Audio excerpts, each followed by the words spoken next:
Êxodo 38. Fez um altar de madeira de acácia para os holocaustos, com 1,35 m de altura. Era quadrado com 2,25 m de cada lado. E fez uma ponta em forma de chifre em cada um dos 4 cantos, formando uma só peça com o altar, o qual revestiu de bronze. De bronze fez todos os seus utensílios, os recipientes para recolher cinzas, as pás, as bacias de aspersão, os garfos para a carne e os braceiros. Fez uma grelha de bronze para o altar em forma de uma rede, abaixo da sua beirada, à meia altura do altar. Fundiu 4 argolas de bronze para sustentar as varas nos 4 cantos da grelha de bronze. Fez as varas de madeira de acácia e revestiu-as de bronze. E colocou-as nas argolas nos 2 lados do altar, para que o pudessem carregar. O altar era oco, feito de tábuas. Fez a bacia de bronze e a sua base com os espelhos das mulheres que serviam à entrada da tenda do encontro. Fez também o pátio. O lado sul tinha 45 centímetros tinha 45 metros de comprimento e cortinas externas de linho fino trançado, com 20 colunas e 20 bases de bronze com ganchos e ligaduras de prata nas colunas. O lado norte também tinha 45 centímetros de comprimento, com 20 colunas e 20 bases de bronze. Os ganchos e as ligaduras das colunas eram de prata.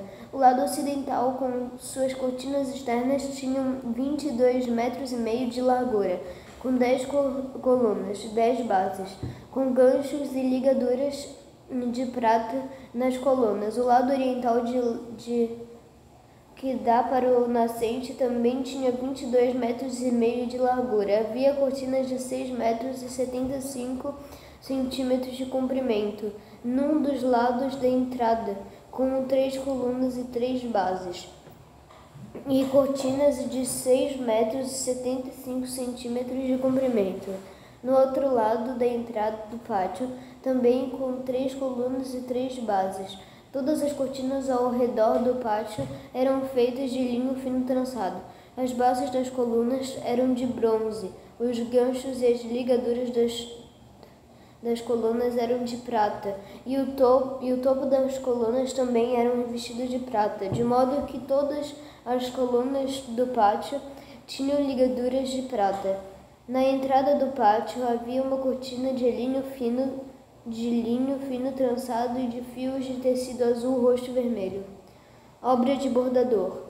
Tinha 9 metros de comprimento e a semelhança das cortinas do pátio tinha 2 metros e 25 centímetros de altura. Com 4 colunas e 4 bases de bronze, seus ganchos e ligaduras eram de prata, e o topo das colunas também era revestido de prata. Todas as estacas da tenda do tabernáculo e do pátio que o rodeava eram de bronze. Esta é a relação do material usado para o tabernáculo da aliança, registrada por ordem de Moisés pelos levitas, sob a direção de Itamar, filho de Arão, o sacerdote.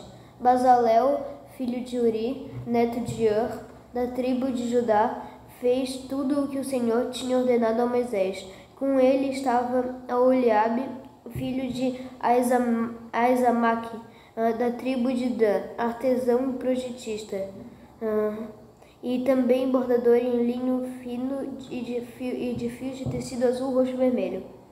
O peso total do ouro recebido na oferta movida e utilizado para a obra do santuário foi de 1 tonelada, com base no preço padrão do santuário. O peso da prata recebida dos que foram contados no recenseamento da comunidade foi superior a 3,5 toneladas, com base no peso padrão do santuário. 6 gramas para cada um dos recenseados. 603.550 homens de 20 anos de idade para cima. As 3,5 toneladas de prata foram usadas para fundir as bases do santuário e do véu, 100 bases feitas das 3,5 toneladas, 35 quilos para cada base. 20 quilos e 300 gramas foram usados para fazer os ganchos para as colunas, para revestir a parte superior, a parte superior das ligaduras. O peso do bronze da oferta movida foi de 2,5 toneladas. Ele utilizou para fazer as bases da entrada da tenda do encontro, o altar de bronze, a sua grelha e todos os seus utensílios, as bases do pátio ao redor da sua entrada e todas as estacas do tabernáculo e do pátio em derredor.